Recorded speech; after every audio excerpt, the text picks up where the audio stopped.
लोकशाहीचा बुलंद आवाज, रिपब्लिकन वार्ता, महाराष्ट्र. इंडसइंड बँकेच्या कथित चुकीच्या व्यवस्थापनाविरोधात नाशिकमध्ये परिवर्तन आंदोलनाची हाक. व्यवसाय ठप्प झाल्याचा आरोप. न्यायासाठी उद्योजक सोमनाथ बोडके यांचा लढा सुरू.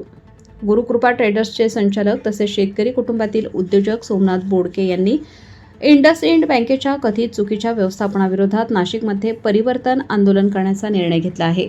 या आंदोलनासोबतच जनजागृती कार्यक्रमाचेही आयोजन करण्यात आले असून नाशिक न्यायालय, जिल्हाधिकारी कार्यालय परिसर तसेच छत्रपती शिवाजी महाराज स्मारक येथे विविध उपक्रम राबवण्यात येणार आहेत.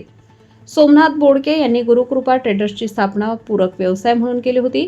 कांदा, मका, सोयाबीन यासारख्या कृषी उत्पादनांच्या व्यापारातून त्यांनी व्यवसाय उभारला. मात्र व्यवसाय यशस्वीपणे सुरू असताना इंडसइंड बँकेने मोठ्या प्रमाणात व्याज आकारले आणि व्यापारासाठी उपलब्ध झालेली आर्थिक रक्कम गोठवून ठेवल्याचा आरोप त्यांनी केला आहे. या निर्णयामुळे त्यांचा संपूर्ण व्यवसाय ठप्प झाला असून मोठे आर्थिक नुकसान सहन करावे लागल्याचे बोडके यांनी सांगितले.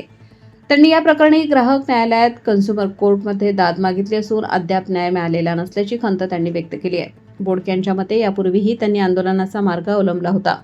मात्र बँक प्रशासन, पोलीस प्रशासनाच्या मध्यस्थीनंतर ते आंदोलन मागे घेण्यात आले होते.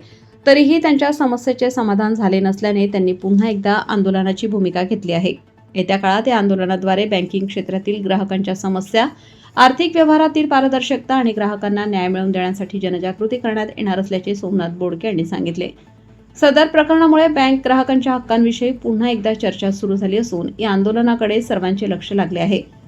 याचा व्यापार करत असताना मी इंडसइंड बँकेकडून 50 लाख रुपयाचं लोन घेतलं.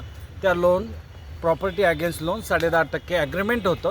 परंतु या बँकेने वाढीव व्याजदर म्हणजे जास्तचं व्याजदर जे ते 42-43 हजार रुपये 50 लाखाला व्याजदर 10.5% जातं, तिथे 60, 62, 65 असे व्याजदर आकारले गेले. तर त्याच्यावरून बँकेचं माझ्यामध्ये डिस्प्यूट झालं.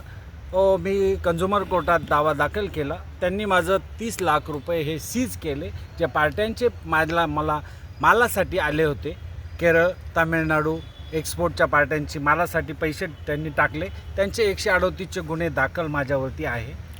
तरी या बँकेने सीज केल्यामुळे माझ्या व्यापाराची आत्महत्या झाली. मला व्यवसाय करता नाही आला. कोविड काळ चालू होता. कोविड काळात ह्या बँकेने असे प्रकार केलेले, अशी वागणूक एका व्यापाऱ्याला केलेली आहे. तरी या बँकेवर याचं लायसन जप्त, अशा बँकेचं लायसन जप्त केलं पाहिजे. अशा बँकांना मार्केटमध्ये उभं नाही केलं पाहिजे कोणी. तरी मुख्यमंत्र्यांना माझं असं आव्हान आहे, असं निवेदन आहे का या बँकांना, अशा बँकेला तुम्ही त्यांचं लायसन जप्त करा, त्यांना बरखास्त करा. आणि आम्ही नाशिकमध्ये अशा बँकांना चालू देणार नाही. यांनी माझं कोर्टात दावा दाखल चालू असताना मला कोर्टाकडून जो न्यायाची अपेक्षा होती का, तिथे कोविड काळ चालू असताना माझं जे मत मांडलं, मी कोर्टाला न्यायाची मागणी केली, ती तोंडी होती. लेखीमध्ये त्यांनी जे लेखीमध्ये पाहिजे होतं ते तोंडीमध्ये त्यांनी मान्य नाही केलं. मी आत्ता स्टेट बोर्डात माझं दावा दाखल आहे. पण मला न्याय मी म्हातारा झाल्यावर भेटेल का मी नसेल तेव्हा भेटेल, असं मला एक शंका आहे.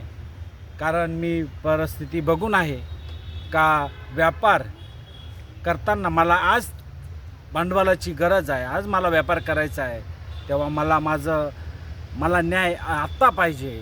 तो मी म्हातारा झाल्यावर किंवा मला 30 वर्षानं 20 वर्षानं न्याय भेटेल त्याचा मला फायदा नाही आहे. तरी न्याय भेटायचं न कारण का मोठा मासा म्हणजे बँक आणि कोर्ट यांचा घरोबा आहे, हे यांचं जाणं येणं कायम आहे. त्याच्यामुळे त्यांचा घरोबा होऊन बसला आहे. तेव्हा माझ्यासारखा व्यापारी हे त्यांच्याकडं किरकोळ गोष्ट आहे, ते असे उडून टाकतात. बँकेचे अधिकारी बोलतात का आमच्या कोर्ट खिशात आहे. तर आम्ही व्यवसाय एक नवीन जे. रिपब्लिकन वार्ता महाराष्ट्र न्यूजसाठी विशेष प्रतिनिधी आनंद आभाडे, Nashik. Subscribe now and press the bell icon. Never miss an update.